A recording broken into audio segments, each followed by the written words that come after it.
आणि मी नेहमी एक गोष्ट सांगतो की एक हॉस्पिटल बिल तुम्हाला 5 ते 10 वर्ष मागे घेऊन, तर त्याच्यासाठी मेडिकल इन्शुरन्स सुद्धा महत्वाचा आहे आणि तो कमीत कमी आजच्या डेटला 15 ते 25 लाखाचा असायला पाहिजे. पहिलं तर मी रेकमेंड करतो की जॉबला लागल्यावर किंवा बिझनेस स्टार्ट केल्यावर ना सगळ्यात महत्वाचा पहिला इन्शुरन्स म्हणजे हेल्थ इन्शुरन्स. मेडिक्लेम कव्हर असणं फार गरजेचं आहे. प्रेग्नन्सी हा आजार आहे, पण तो आजार नाही, इट्स अ नॅचरल प्रोसेस. पण हे कंपन्यांनी दिलेला एक बेनिफिट आहे. म्हणजे सर 2 वर्षांनंतर त्या इन्शुरन्सचा आपल्याला फायदा होणार. पण जर समजा एखाद्या लेडीची डिलिव्हरी 2 वर्षाच्या आधी झाली तर मग तिला क्लेम करता येणार नाही मिळणार. ओके. पण आता याच्यामध्ये ना एक सांगण्यासारखं आहे, कदाचित बऱ्याच जणांना माहिती असेल पण नसेल.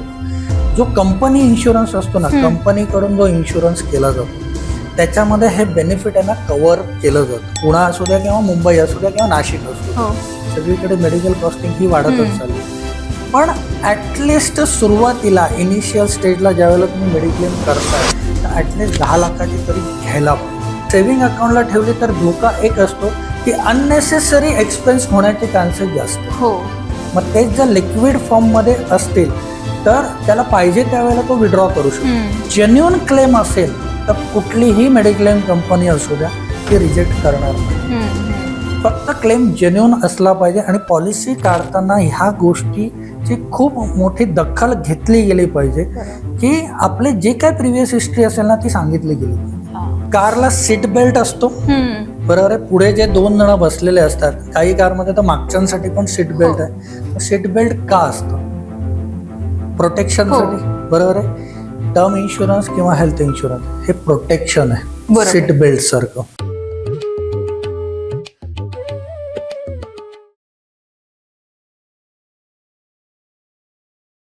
मंडळी नमस्कार. अर्थकट्ट्याच्या आजच्या या नव्या कोऱ्या पॉडकास्टमध्ये आपल्या सगळ्यांचं स्वागत आहे.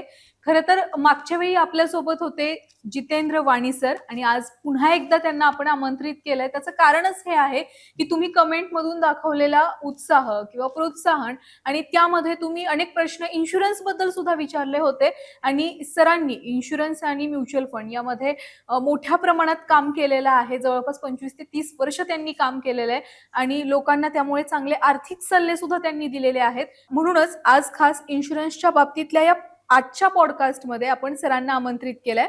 खरं तर टर्म लाईफ इन्शुरन्स की हेल्थ इन्शुरन्स, नक्की कुठला इन्शुरन्स आपण घेतला पाहिजे, तो किती काळासाठी घेतला पाहिजे, लवकर घेतला पाहिजे की उशिरा घेतला पाहिजे, याच सगळ्याची माहिती आपण सरांकडून आता आज घेणार आहोत. सर नमस्कार. नमस्कार.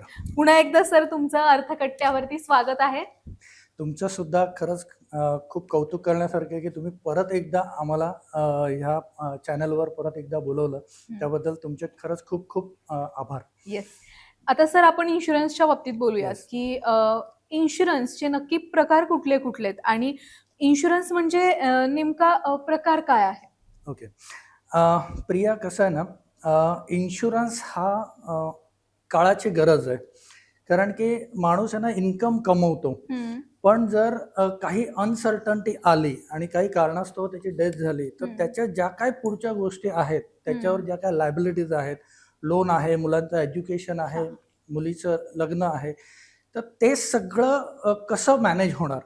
कारण की आर्थिक दृष्ट्या आहे ना माणूस म्हणजे पुढची जी काय फॅमिली आहे ती पूर्ण दुर्लभ होते, दुबळी होते, आपण असं म्हणू शकतो. तर त्याच्यासाठी इन्शुरन्स खूप महत्वाचा आहे. आता इन्शुरन्स मध्ये बरेच प्रकार आहेत, तर त्याच्यामध्ये सगळ्यात पहिला प्रकार जो येतो तो टर्म इन्शुरन्स येतो. तो खूप कमी प्रीमियम मध्ये जास्त रिस्क कव्हर. दुसरा प्रकार असतो हेल्थ इन्शुरन्स, जो मेडिक्लेमशी रिलेटेड आहे. की मेडिक्लेम खूप महत्वाचा आहे की आज आपण बघतोय की मेडिकल कॉस्टिंग आहे ना डे बाय डे वाढत चालली. जर माणूस आजारी पडला आणि काही कारणास्तव तो हॉस्पिटलला गेला तर जो काही येणारा खर्च आहे तो सुद्धा कव्हर व्हायला पाहिजे. तिसरा प्रकार येतो प्रॉपर्टी इन्शुरन्स किंवा व्हेइकल इन्शुरन्स जे आपण म्हणतो, गाडीचा इन्शुरन्स जे म्हणतो, ते सुद्धा इन्शुरन्स मध्ये मोडलं जातं.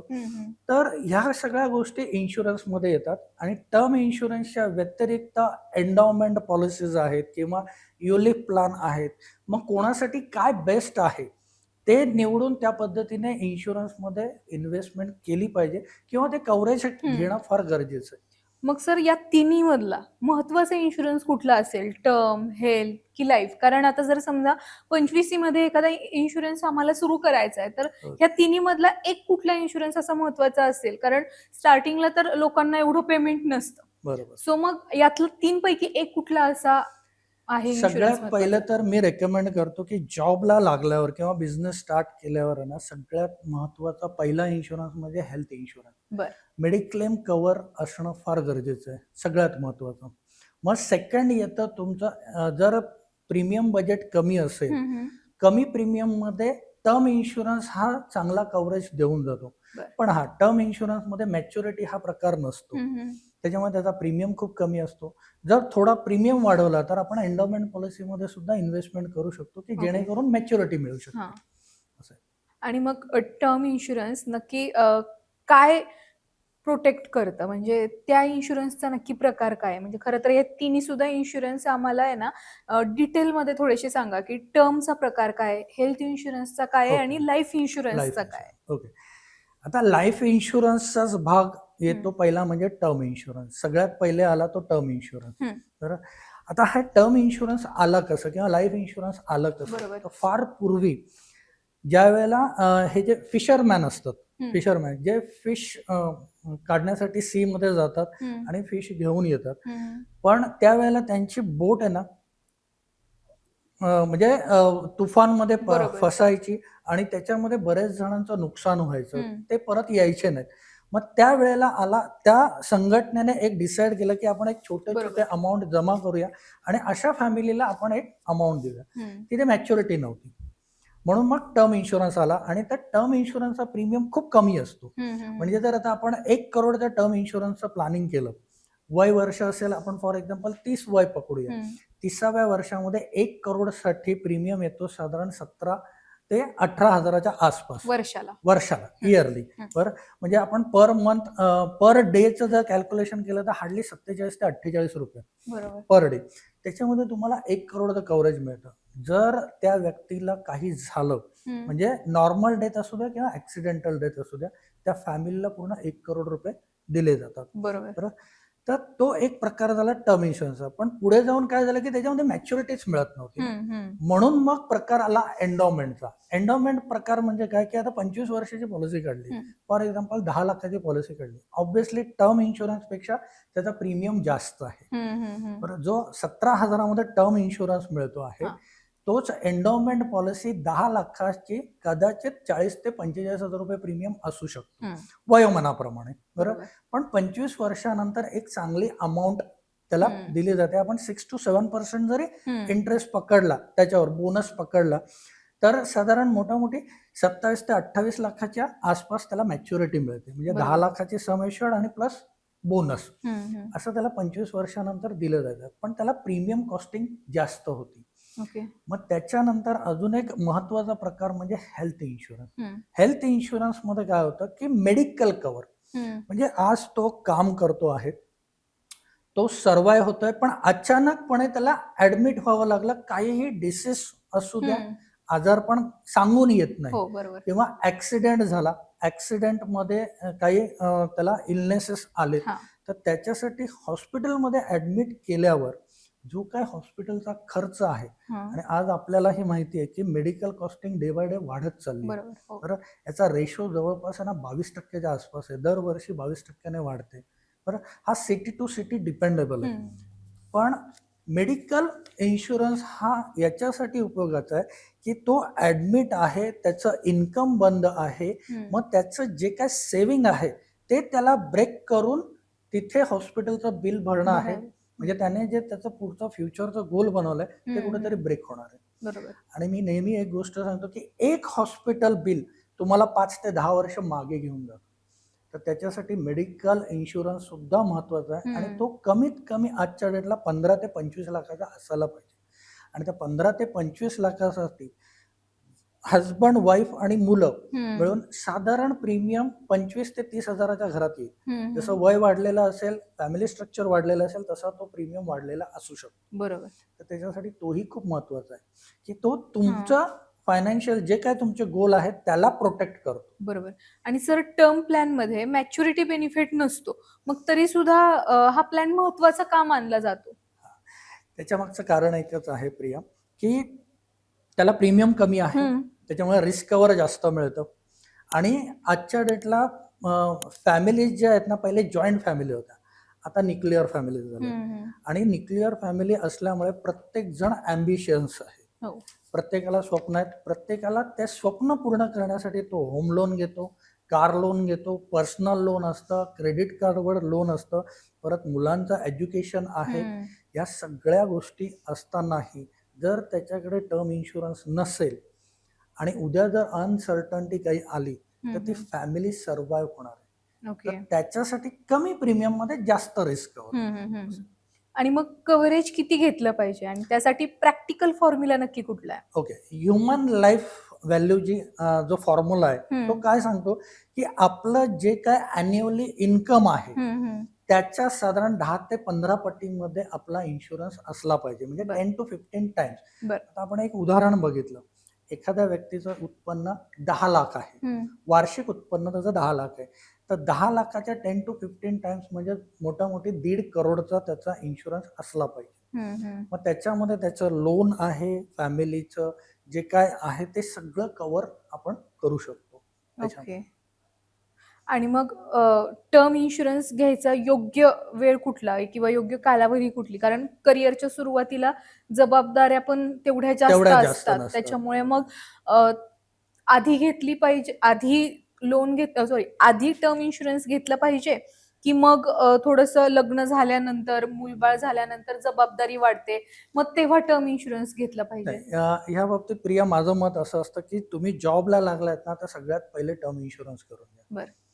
तुम्ही सिंगल असतात, वय कमी असतं, त्याच्यामुळे प्रीमियम अजून कमी पडणार आहे आणि तुम्ही लॉंग टर्म साठी घेऊ शकतात, म्हणजे 40 वर्षासाठी 45 वर्षासाठी तुम्ही टर्म इन्शुरन्स घेऊ शकता. मग तो आपल्या इन्कमच्या 10 टाइम्स बरोबर किंवा 15 टाइम्स. पण मग त्याच टर्म इन्शुरन्स मध्ये पुन्हा आपण लग्नानंतर आपल्या वाईफचं किंवा हस्बंडचं नाव ऍड करू शकतो का? आहे त्याच याच्यामध्ये? टर्म इन्शुरन्स हा फक्त इंडिव्हिज्युअल घेतला जातो, जो ब्रेड विनर आहे, जो पैसे कमवतोय त्याच्या नावाने, मग तो मेल असू द्या फिमेल असू द्या, बरोबर. पण लग्न झालं, जबाबदाऱ्या वाढल्या, मुलं ऍड झाली तर आपली सगळे स्वप्न पण वाढलेली असतात, खर्च वाढलेले असतात, इन्कम वाढलेलं असतं. त्या दृष्टीने तो टर्म इन्शुरन्स वाढवला गेला पाहिजे. म्हणजे पहिली फेज आहे 25-26 जेव्हा जॉबला लागतात तेव्हा, आणि दुसरी फेज आहे याच्यामध्ये की 35 नंतर अजून वाढवला गेला पाहिजे. बरोबर. आणि मग सिंगल इन्कम फॅमिलीसाठी टर्म प्लॅन हा किती इम्पॉर्टंट आहे आणि तो कितीचा असला पाहिजे? खूप महत्वाचं आहे, कारण की पहिले जॉईंट फॅमिली होती ना तर होऊन जायचं की एखादा व्यक्ती एक्सपायर झाला तर मोठा भाऊ म्हणा किंवा लहान भाऊ तो सांभाळला जायचा, घर पूर्ण सर्वाइव्ह व्हायचं, त्याच्यातनं उभं राहायचं. पण आता तसं नाहीये. आता न्यूक्लिअर फॅमिली असल्यामुळे ना जबाबदाऱ्या खूप वाढलेल्या, बरोबर, आणि त्यांची जी काय स्वप्न आहेत ती पूर्ण करण्याची जबाबदारी त्या व्यक्तीवर आहे. मग तो आहे तरी ते पूर्ण व्हायला पाहिजे, तो नाही आहे तरी पण ते पूर्ण व्हायला पाहिजे. मग त्याच्यासाठी त्याने टर्म इन्शुरन्स तो पहिले घेतला गेला पाहिजे. आणि आता आपण खरं टर्म नंतर हेल्थ इन्शुरन्स कडे येऊयात. आता हेल्थ इन्शुरन्स मध्ये कसं भरपूर वेळा म्हणजे मोस्टली कंपन्यांकडून ते कव्हर होतं हेल्थ इन्शुरन्स, पण तरी सुद्धा असं म्हणतात की आपलं पर्सनल पण कव्हरेज असलं पाहिजे किंवा पर्सनल पण मेडिक्लेम आपण आपल्याकडे असलं पाहिजे, तशी पॉलिसी हेल्थ साठी असली पाहिजे. असं का दोन का? प्रिया, याच्यामध्ये एक असं आहे ना की आज तुम्ही कंपनीमध्ये आहात, चांगल्या कंपनीत आहात, तुम्हाला कव्हरेज दिलेलं आहे, आणि आज कव्हरेज आहे ना मोठी कंपन्या ना 3 ते 5 लाखाचं देतात. पोस्ट चांगले असेल तर 10 लाख 15 लाखाचं कव्हरेज मिळतं. पण उद्या जर त्या कंपनीचा नियम बदलला किंवा त्या व्यक्तीने ही कंपनी सोडून दुसऱ्या कंपनीत जर तो शिफ्ट झाला, तिथे जर नसेल तर त्याच्यासाठी एक बॅकअप प्लॅन रेडी करणं फार महत्वाचं आहे. कारण की सुरुवातीला ना काही डिसीज नसतात, काही आजार पण नसतं, प्रीमियम पण कमी येणार आहे, आणि वेटिंग पिरियड जो आहे हेल्थ इन्शुरन्स मधला, म्हणजे आता वेटिंग पिरियड म्हणजे कसं की काही जे आजार आहेत किंवा काही जे ऑपरेशन्स आहेत त्याला 2 वर्षाचं वेटिंग पिरियड आहे, की पहिली 2 वर्ष मिळत नाही. तर मी नेहमी सांगतो की बॅकअप प्लॅन रेडी करा. आज कंपनीचं कव्हरेज आहे त्याच्यासोबत आपली पण एक पॉलिसी असली पाहिजे, मेडिक्लेम पॉलिसी, की जेणेकरून हा वेटिंग पिरियड निघून जाईल आणि या 2 वर्षाच्या कालावधीत काही क्लेम आला, छोटा मोठा क्लेम आला, तर तो तुम्ही कंपनीमधून बेअर करू शकता. पण तो प्लॅन मग किती रुपयांपर्यंतचा आपण निवडला पाहिजे, जो आपण हेल्थ इन्शुरन्सचा yes, yes, yes. Without company निवडणार आहे तो? कमीत कमी 15 लाख. ओके. 15 लाखाचं कव्हरेज आजच्या डेटला असायलाच पाहिजे. हम्म. त्याचा फायदा एक होईल की पहिली 2 वर्ष वेटिंग पिरियड निघून जाणार आहे. प्लस मेडिक्लेममध्ये ना क्लेम नाही घेतला म्हणून नो क्लेम बोनस म्हणून एक ॲड होतो, म्हणजे सम एश्युर्ड वाढते. बरं. आज 15 लाखाची पॉलिसी घेतली आहे, क्लेम नाही घेतला तर पुढच्या वर्षी नेक्स्ट इयरला ती पॉलिसी जवळपास 18.5 लाखाची होते. दरवर्षी 25-50% ती रिस्क कव्हर वाढत राहते. ओके. असे हा एक फायदा होतो. प्लस तुमचं वेटिंग पिरियड निघून जात आहे, त्याच्यामुळे ते एक वाढून जाते. सम एश्युर्ड तुमची वाढते. रिस्टोरेशन बेनिफिट असतं. रिस्टोरेशन बेनिफिट म्हणजे आज 15 लाखाची पॉलिसी आहे, 15 लाखाचा बोनस जमा झालेला आहे, उद्या काही क्लेम आला, हे 15 लाख पण संपले, हे बोनस पण संपला विदिन अ इयरच्या आत, 1 वर्षाच्या आत पॉलिसी पिरियडच्या, आणि तरीही त्याला अजून किंवा दुसरं मेंबर ॲड झालं तर ही पॉलिसी परत 15 लाख ॲड करते कंपनी. ओके. म्हणजे प्रीमियम एक्स्ट्रा घेतला जात नाही त्याच्यासाठी. तर त्याच्यासाठी अर्ली एजमध्ये मेडिक्लेम पॉलिसी असायलाच पाहिजे बॅकअप प्लॅनसाठी. बरोबर. आपल्या आणि लेडीजसाठी कुठले इन्शुरन्स महत्वाचे आहेत? लेडीजसाठी असं स्पेसिफिक नाही, पण हां. हेल्थ इन्शुरन्समध्ये ना प्रेग्नन्सी कव्हर पण होतं. बरोबर. बरोबर. तर त्याच्यासाठी एक वुमन केअर म्हणून एक ऑप्शन आहे की त्याच्यामध्ये जर आपण फिमेलचं पण नाव ॲड असेल तर प्रेग्नन्सी कव्हर होतं, किंवा प्रेग्नन्सी नंतर काही ज्या इश्यूज होतात, आता वर्ल्ड वाईज डाटा हा सांगतो मेडिक्लेम मध्ये की फिमेल आहे ना कॅन्सरचं प्रमाण जास्त आहे. बरोबर. बरोबर. तर त्याच्यामुळे मेडिकलमध्ये फिमेल ॲड होणं फार गरजेचं आहे. त्याच्यामध्ये कव्हरेज किती असलं पाहिजे तरी हे सगळं ठरवताना? हे सगळं लेडीजसाठी. ठरवताना ना म्हणजे हे सगळं ठरवताना आपण कुठल्या सिटीमध्ये आहोत, बरोबर आहे. बरोबर. पण आता मला नाही असं वाटत की प्रत्येक सिटीमध्ये काही कमी अमाऊंट असेल. मेडिकल कॉस्टिंग ही सगळीकडे वाढली, हां. म्हणजे तुमचं पुणे असू द्या किंवा मुंबई असू द्या किंवा नाशिक असू द्या, हो. सगळीकडे मेडिकल कॉस्टिंग ही वाढतच चालली. पण ऍटलिस्ट सुरुवातीला इनिशियल स्टेजला ज्यावेळेला तुम्ही मेडिक्लेम करताय तर ऍटलिस्ट 10 लाखाची तरी घ्यायला पाहिजे. मेडिक्लेम असायला पाहिजे महिलांनी. बर. पण मग त्यामध्ये त्यांचं असं काय आहे का की एवढं पेमेंट असेल तर? नाही, मेडिक्लेमला असं काही क्लॉज नाही की तुमचं एवढं इन्कम असलं पाहिजे किंवा तेवढं इन्कम असलं पाहिजे, असं काही क्लॉज नाही. आणि सर, मेडिकल इन्फ्लेशन वाढतं जेव्हा, तेव्हा पॉलिसी पिरियडिक रिव्ह्यू करणं महत्वाचं आहे का? Yes, always. म्हणजे दर 2 ते 3 वर्षानंतर. मी तर असं सांगेल की 25ला जो इन्शुरन्स काढलाय तुम्ही मेडिकल इन्शुरन्स, तो 35ला वाढला गेला पाहिजे. 35ला जो तुम्ही वाढवलाय त्याला 45ला अजून वाढवलं गेलं पाहिजे, कारण की मेडिकल कॉस्टिंग वाढत चालली. ओके. म्हणजे SIP प्रमाणे. हा, प्लस आपलं आहे ना वय पण वाढतंय, आणि जसं जसं वय वाढतं तसं तसं डिसीज वाढण्याचे चान्सेस जास्त. ओके. आता आपण सर लाईफ इन्शुरन्स कडे येऊयात. Okay. Traditional life insurance plan आणि टर्म प्लॅन ह्याच्यामध्ये नक्की फरक कुठला आहे? मी जसं सुरुवातीला सांगितलं, टर्म इन्शुरन्स मध्ये मॅच्युरिटी नसते. ट्रेडिशनल प्लॅन मध्ये तुम्हाला मॅच्युरिटी मिळते.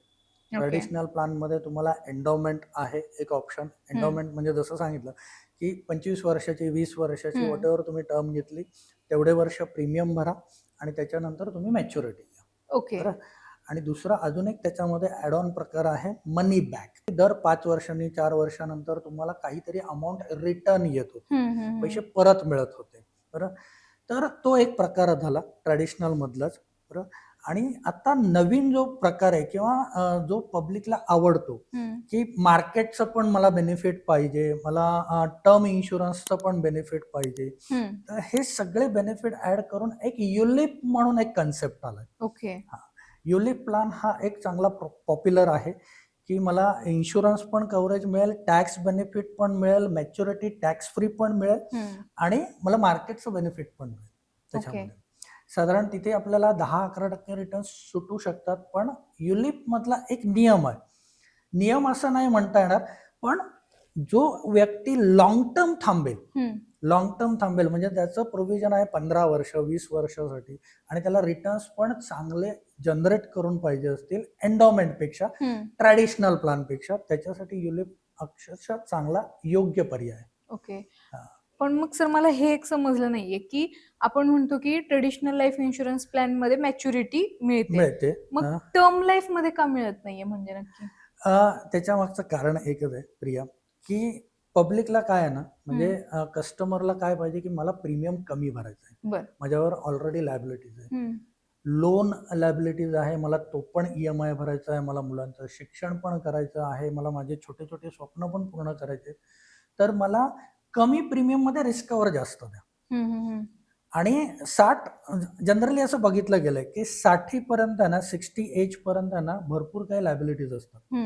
बरोबर, जसं होम लोन, कार लोन किंवा मुलांचा शिक्षणाचा खर्च, मुलीच्या लग्नाचा खर्च, हे म्हणजे ह्या सगळ्या लायबिलिटीज आहेत. मी आहे तर मी करू शकतो, बरोबर, मी फुलफिल करणार माझं जे काय फायनान्शियल प्लॅनिंग आहे त्याच्यात.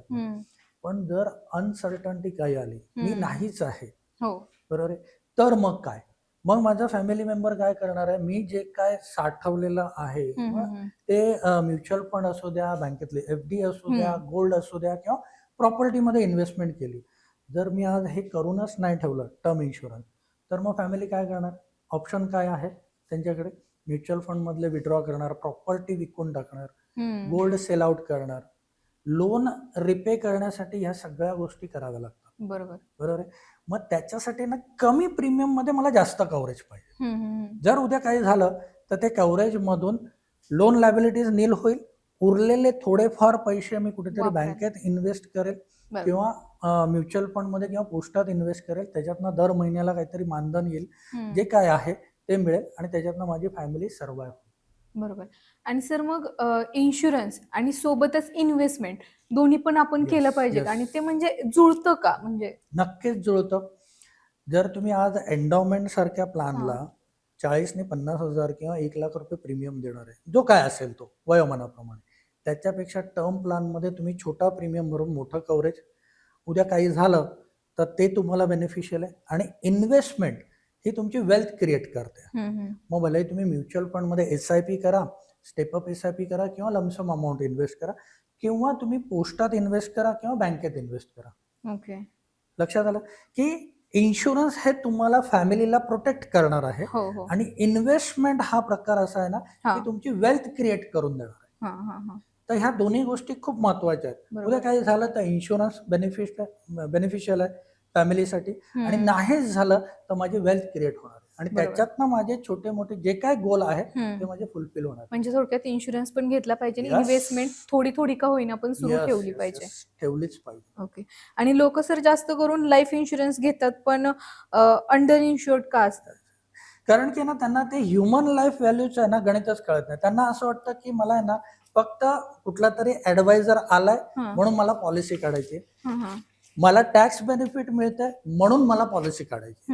हे दोनच कन्सेप्ट आजच्या डेटला आहे ना पब्लिकला जे माहिती आहे ते, कस्टमरला जे माहिती आहे ते, पण त्यांना हे माहित नाही की माझं कव्हरेज किती असलं पाहिजे. जसं मी उदाहरण दिलं, आता एक अजून छोटं उदाहरण देतो. एखाद्याचं उत्पन्न फक्त वर्षाला 5 लाख रुपये, त्या 5 लाखामध्ये त्याचं सगळं घर चालतंय, त्याचे सगळे लोन लायबिलिटीज आहेत, त्याचे EMI चाललेले आहेत याच्यातनं, बरोबर. पण आज जर त्याने ठरवलं की बाबा माझा 5 लाखाचं अॅन्युअल इन्कम आहे, आज जर मला काही झालं तर पुढचे 25 वर्षामध्ये हे 5 लाखाचं उत्पन्न माझं बंद होणार आहे. पण खर्च बंद होणार आहेत का? EMI बंद होणार आहेत का? नाही होणार आहे.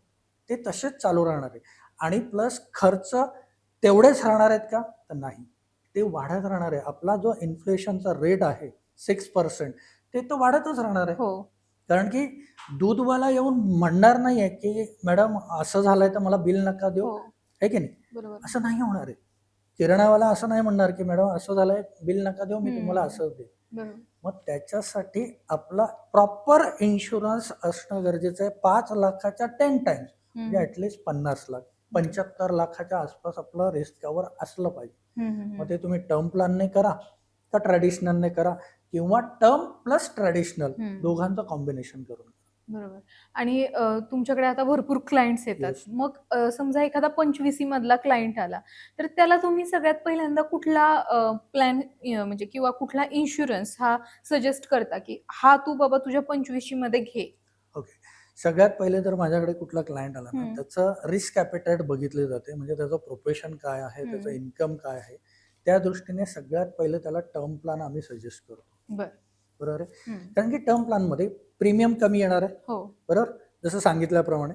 आणि प्लस उरलेली अमाऊंट एक एमर्जन्सी फंड म्हणून त्याला साईडला ठेवायला सांगतो. भले ती लिक्विड फंडमध्ये ठेवा, म्युच्युअल फंडच्या किंवा तुमच्या सेव्हिंग अकाउंटला. बरोबर. पण सेव्हिंग अकाउंटला ठेवली तर धोका एक असतो की अननेसेसरी एक्सपेन्स होण्याचे चान्सेस जास्त. हो.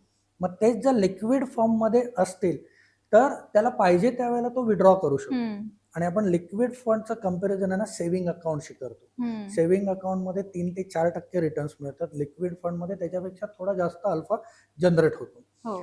आणि ते करता करता एक हेल्थ इन्शुरन्स, तेही खूप महत्वाचं आहे की बाबा एक ऍटलीस्ट 10 लाखाची मेडिक्लेम पॉलिसी करून ठेव. हो. की उद्या जर काही झालं, तू आज सिंगल आहे तरी पण ती लॅबिलिटीज आहे.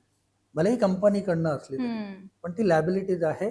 पण तू स्वतःचा एक स्टेपनी तयार ठेव. बरोबर. असं. पण सर कसं आहे ना, म्हणजे आता सध्या जर बघितलं तर भरपूर जणांचा असा समज असतो की मेडिकलची मला काही इमर्जन्सी आली नाही, माझे पैसे पाण्यात गेले. पाण्यात गेले. मग हे लोकांना कसे समजवाल की नाही ते पाण्यात जात नाहीत, तर तुम्हाला ते कधी ना कधीतरी उपयोगी पडतील? बरोबर बरोबर. आता बऱ्याच जणांकडे कार आहे. बरोबर आहे. कारला सीट बेल्ट असतो. बरोबर आहे. पुढे जे 2 जण बसलेले असतात, काही कारमध्ये तर मागच्यांसाठी पण सीट बेल्ट आहे. सीट बेल्ट का असतं? प्रोटेक्शनसाठी. बरोबर आहे. टर्म इन्शुरन्स किंवा हेल्थ इन्शुरन्स हे प्रोटेक्शन आहे सीट बेल्ट सारखं. बरोबर आहे. आज आता दुसरं एक उदाहरण देतो. मी आता ज्या सोसायटीत राहतो ठाण्याला, तिथे खाली सिक्युरिटी गार्ड आहेत. जवळपास 7 ते 8 सिक्युरिटी गार्ड आहेत. बरोबर आहे, वेगवेगळ्या ठिकाणी. पण तरीही मी किंवा फॅमिली मेंबर्स बाहेर जाताना घराला आपण लॉक लावतो. का लावायची गरज आहे? सिक्युरिटी गार्ड तर खाली आहे ना, तरी पण मग ते लॉक का लावतो आपण? प्रोटेक्शनसाठी. बरोबर, प्रोटेक्शनसाठी. सेम हे आहे. आपल्या प्रोटेक्शनसाठी, आपल्या फॅमिलीच्या प्रोटेक्शनसाठी टर्म इन्शुरन्स, हेल्थ इन्शुरन्स खूप महत्वाचं आहे. आणि हे ज्या वेळेला कळेल की अरे हे पैसे अननेसेसरी, मी लॉकचे पैसे का वाया घालू? है की नाही? सीट बेल्ट नाही लावलं तरी चालणार आहे, कशाला लावू मी सीट बेल्ट? है की नाही? पण ते प्रोटेक्शन आहे. है की नाही?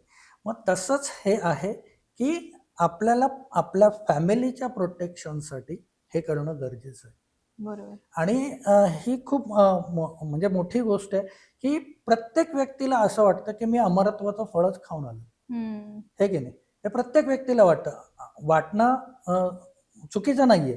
बरोबर आहे. पॉझिटिव्ह थिंकिंग असायलाच पाहिजे. पण death is sure but time is uncertain. बरोबर. आता जे रिसेंटली विमान अपघात झाला, बरोबर आहे. अजितदादांचं तर खूपच म्हणजे की आणि ती व्यक्ती पण तशीच होती. बरोबर आहे. पण त्यांच्या सोबत अजून 4 लोक होते. त्यांचं काय? हे की नाही? त्यांची तर फॅमिली होतीच की नाही?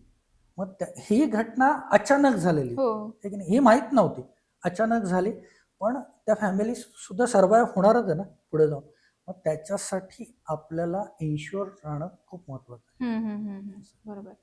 आणि भरपूर वेळा सर काय होतं, म्हणजे आता समजा प्रेग्नेन्सीसाठी इन्शुरन्स काढायचा असेल, पण मग जेव्हा डिलिव्हरी होणार असते तेव्हा अनेकदा त्याचा त्या इन्शुरन्सचा आपल्याला लाभ मिळत नाही. काहीतरी डेट पुढे मागे होते किंवा मंथ आय थिंक पुढे मागे होतं. असे प्रॉब्लेम भरपूर महिलांसोबत झालेले आहेत. तर मग अशा प्रकारच्या इन्शुरन्समध्ये नक्की काय काळजी घेतली पाहिजे? आता याच्यामध्ये ना प्रिया, बऱ्याच जणांना ना म्हणजे माहिती चुकीची आहे मेडिक्लेम मध्ये. ऍक्च्युली पॉलिसी काढल्यानंतर 2 वर्षाचं वेटिंग पिरियड आहे प्रेग्नन्सीसाठी. बरोबर आहे. की आज पॉलिसी काढली आहे, 2 वर्षानंतर प्रेग्नन्सी झाली, मग त्याच्यामध्ये जे काय आहे नॉर्मल डिलिव्हरी किंवा सिझेरियन त्याचा क्लेम तो मिळणारच आहे. प्लस ते बाळ पण कव्हर होणार आहे. पण त्याला लिमिटेशन्स आहेत. कारण की ना बऱ्याच जणांना असं वाटतंय ना की प्रेग्नन्सी हा आजार आहे, पण तो आजार नाही. इट्स अ नॅचरल प्रोसेस आहे. पण हे कंपन्यांनी दिलेला एक बेनिफिट आहे म्हणजे सर 2 वर्षांनंतर Yes, त्या इन्शुरन्सचा आपल्याला फायदा होणार. फायदा होईल. पण जर समजा एखाद्या लेडीची डिलिव्हरी 2 वर्षाच्या आधी झाली तर नाही मग मिळणार. तिला क्लेम नाही मिळणार. करता येणार का? नाही मिळणार. नाही नाही मिळणार. मिळणार. हा. ओके. पण आता ह्याच्यामध्ये ना एक सांगण्यासारखं आहे, कदाचित बऱ्याच जणांना माहिती असेल पण नसेल पण, जो कंपनी इन्शुरन्स असतो ना, कंपनीकडून जो इन्शुरन्स केला जातो त्याच्यामध्ये हे बेनिफिट आहे ना कव्हर केलं जातं. त्याच्या मागचं रिझन आहे, कंपनी ना यूज प्रीमियम भरते. बरं. त्याच्यामुळे काही जे क्लॉजेस आहेत ना ते शिथिल केले जातात. मग कंपनीकडनं ते बेनिफिट घेऊ शकतात. मी म्हणून सांगतो की ज्याची कंपनीची पॉलिसी आहे ना त्याने ऍड ऑन पॉलिसी ही घ्यायलाच पाहिजे, ओके. एक बॅकअपसाठी.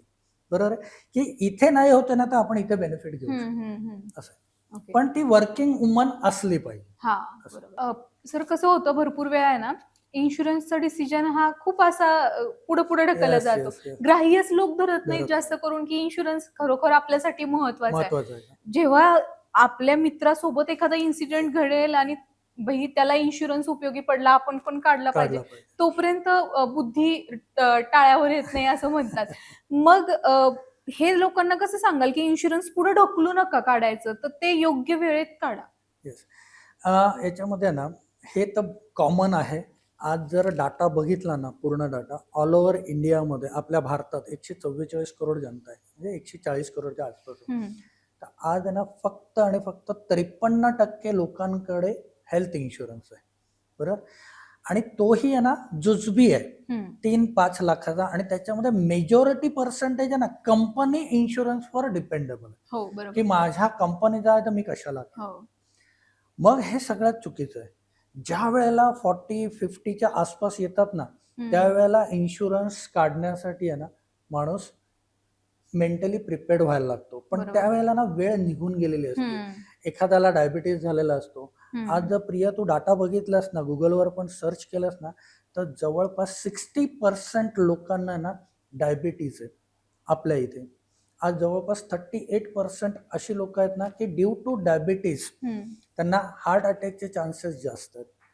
40 वयापर्यंत हार्ट अटॅक, 40-50 वयापर्यंत हार्ट अटॅकचे चान्सेस हो. जास्त आहेत. मग त्याच्यासाठी ना आपला इन्शुरन्स अर्ली एज मध्ये असायलाच पाहिजे. बरोबर. मग तो टर्म इन्शुरन्स असू द्या किंवा हेल्थ इन्शुरन्स असू द्या, मेडिक्लेम. म्हणजे ही कॉस्टिंग खूप जास्त आहे. बरोबर. आज जर ही जॉईंट रिप्लेसमेंट म्हणा किंवा हार्ट अटॅक, बायपास म्हणा, याची कॉस्टिंग आहे ना सिटी वाईज आहे ना खूप जास्त आहे. आणि ही कॉस्टिंग आहे ना दरवर्षी वाढत राहणार आहे. बरोबर. ही कमी नाही होणार. सर भरपूर वेळा कसं होतं की लोकांच्या मनात हा प्रश्न असतो की मला मेडिक्लेम मिळेल का, माझा क्लेम ऍक्सेप्ट होईल का. तर तुमच्याकडे असे भरपूर क्लायंट येतात, मग त्यांचं असं एखादं उदाहरण आहे का की खरोखर त्यांचा क्लेम ऍक्सेप्ट झालेला आहे आणि क्वचित मला वाटतं असं होत असेल की क्लेम ऍक्सेप्ट होत नसेल. प्रिया कसं आहे ना याच्यामध्ये ना रिजेक्ट होण्याचं आहे ना कारण म्हणजे काय असतं, आता ज्या वेळेला आपण पॉलिसी काढतो, मेडिक्लेम पॉलिसी काढतो, त्यावेळेला त्याचा फॉर्म असतो. त्या फॉर्म मध्ये ना काही क्वेश्चन्स असतात, ते विचारले जातात की तुम्हाला प्रिव्हियस काही हिस्ट्री आहे का, म्हणजे high BP, low BP, diabetes, hyper tension किंवा काही ऑपरेशन झालं आहे का. आता ऍडवायझर थ्रू जर तुम्ही केलं तर ऍडवायझर हे प्रश्न विचारणार, तुम्ही त्याच्यावर टिक करणार की हा बाबा मला नाही झालेलं आहे. बरोबर. मग त्या पद्धतीने तो फॉर्म भरला जातो. बरोबर. आता क्लेम रिजेक्ट होण्याचं कारण काय, ज्या वेळेला हॉस्पिटलमध्ये ऍडमिट होतात, बरोबर आहे, त्यावेळेला ना डॉक्टर समोर बसल्यावर पेशंटला तर बरं व्हायचं असतं, त्यावेळेला डॉक्टर सुद्धा प्रश्न विचारतो की तुम्हाला कधी काही त्रास होता का. मग हा काय सांगतो, पेशंट त्याला बरं व्हायचं असतं, नाही सर मला ना 5 वर्षापूर्वी आहे ना थोडं बीपीचा त्रास होता किंवा डायबिटीज डिटेक्ट झालं होतं किंवा माझं असं ऑपरेशन झालं होतं, ह्या काही गोष्टी ना तो सांगतो. मग डॉक्टर आहे ना त्या पद्धतीने लिहितो. बरोबर. त्याला म्हणतो आपण डिस्चार्ज समरी.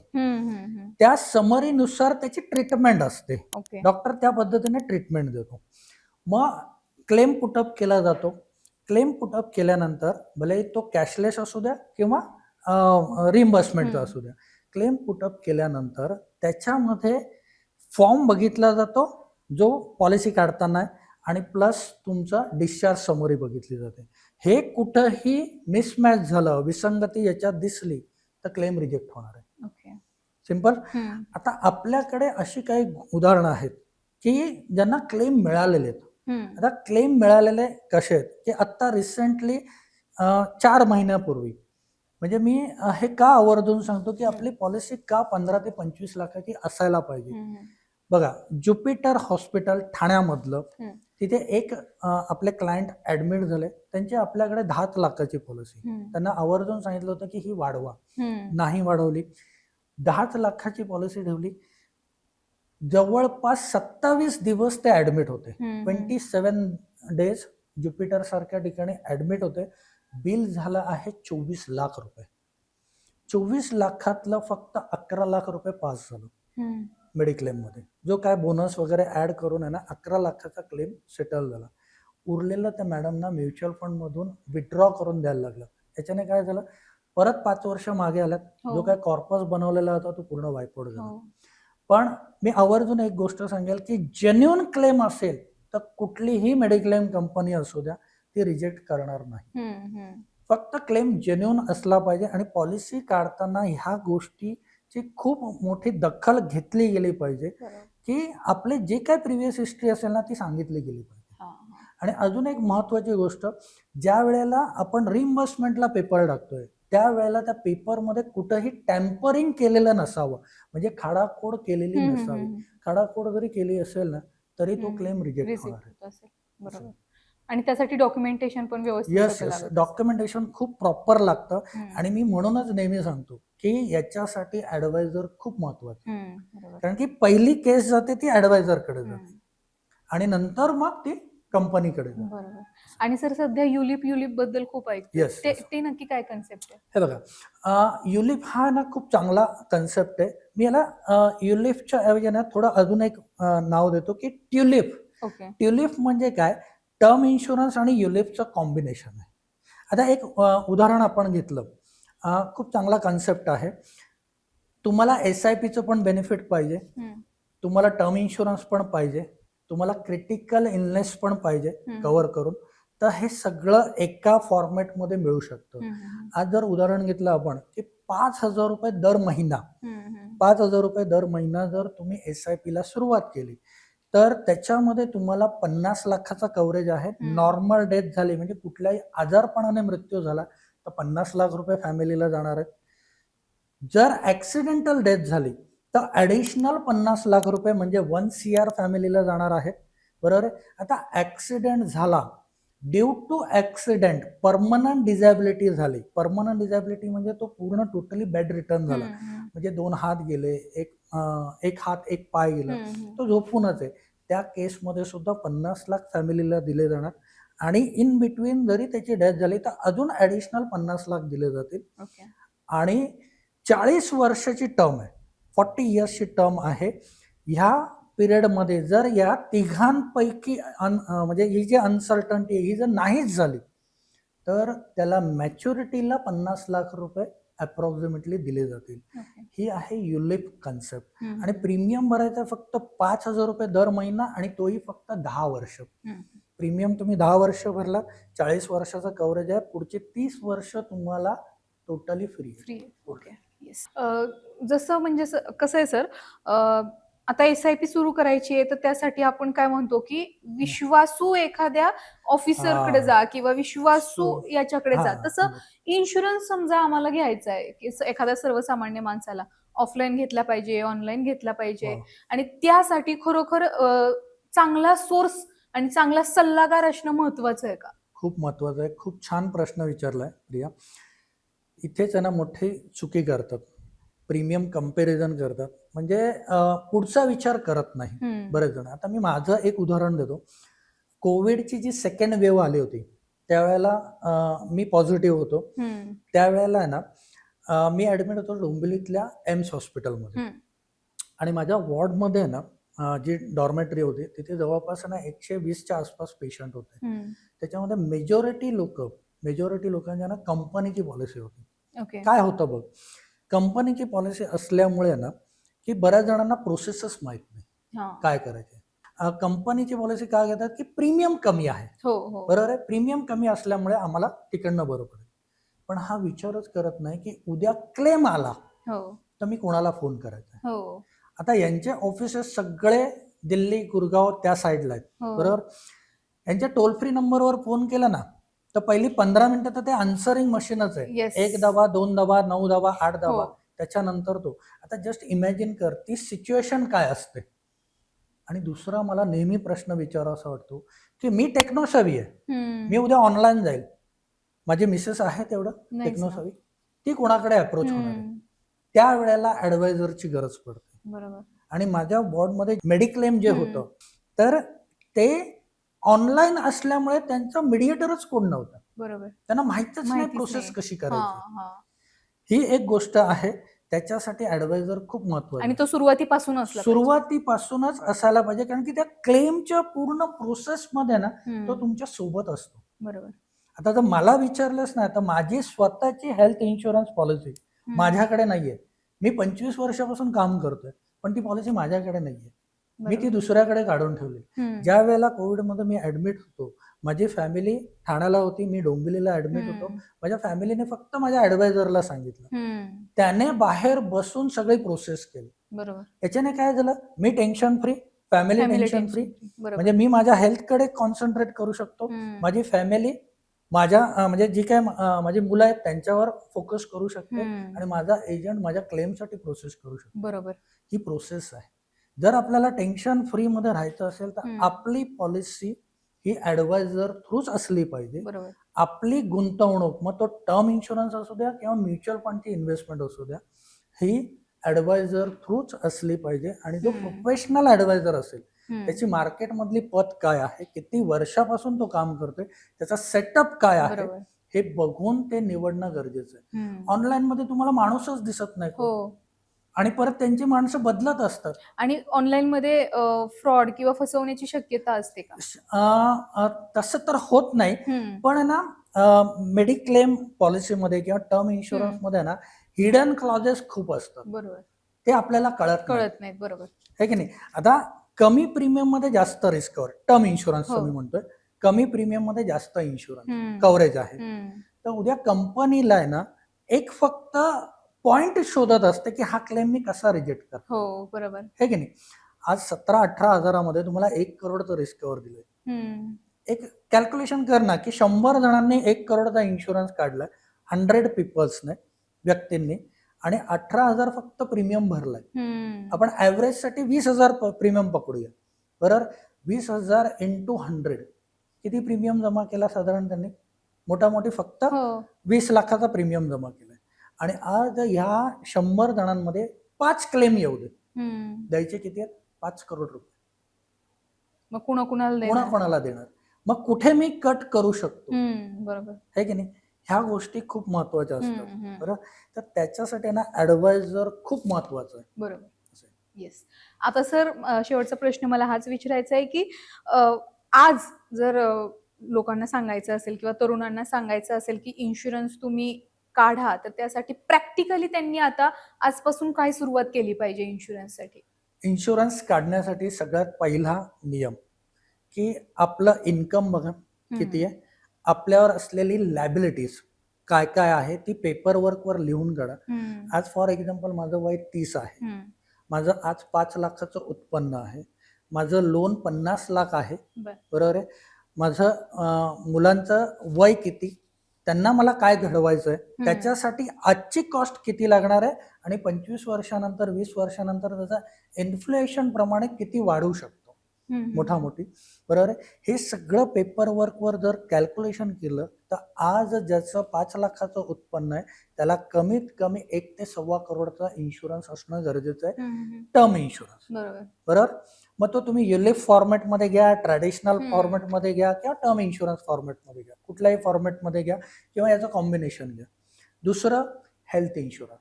हेल्थ इन्शुरन्स आज वय कमी आहे, ठीक आहे, 10 लाखाचा घ्या, पण त्याला ग्रॅज्युअली वाढवत राहा. हे खूप महत्वाचं आहे की डे बाय डे ते वाढवणं गरजेचं आहे, इयर अन इयर. कारण की फॅमिली वाढते आहे, जबाबदाऱ्या वाढत आहेत, तर त्याच्यासाठी ते वाढवणं गरजेचं आहे. आणि तिसरं एक महत्वाचं आहे ना, जे बरेच जण सांगत नाहीत, पण मी आवर्जून सांगण्याचा प्रयत्न करतो की एक PA policy, personal accidental policy, ही आपल्या बकेटमध्ये असायलाच पाहिजे. PA पॉलिसी फक्त 50 लाखाची जरी पॉलिसी काढून ठेवली ना आज, तर फक्त 12,000 रुपये प्रीमियम येतो, महिन्याला 1,000 रुपये. बरोबर आहे? महिन्याला 1000 रुपये म्हणजे साधारण दिवसाचे 30 ते 35 रुपये झाले. म्हणजे या हेल्थ पॉलिसी सोबत पीए पॉलिसी पण असायला पाहिजे. जर आज ना ऍक्सिडेंटचा रेशो जर आपण बघितला ना, तर तोही जास्त आहे बरोबर. आजच्या डेटला. जसं मी सांगितलं की death is sure but time is uncertain.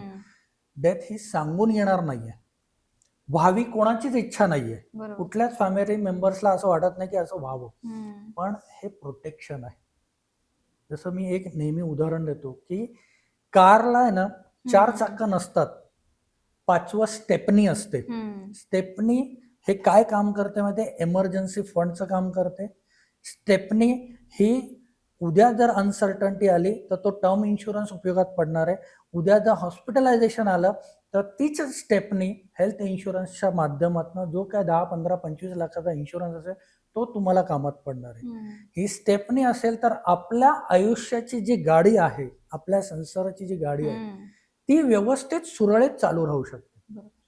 कारण की ही लॉंग टर्म जर्नी आहे, ही शॉर्ट पिरियडची जर्नी नाही आहे. छोट्या वेळेचा विचार न करता लॉंग टर्मचा विचार करणं फार गरजेचं आहे. मग तो सगळ्या फॉर्मॅटमध्ये व्हायला पाहिजे. बरोबर. आणि या सगळ्या लॉंग टर्मच्या जर्नीमध्ये एक ऍडवायझर असणं सोबत खूप महत्त्वाचं. बरोबर.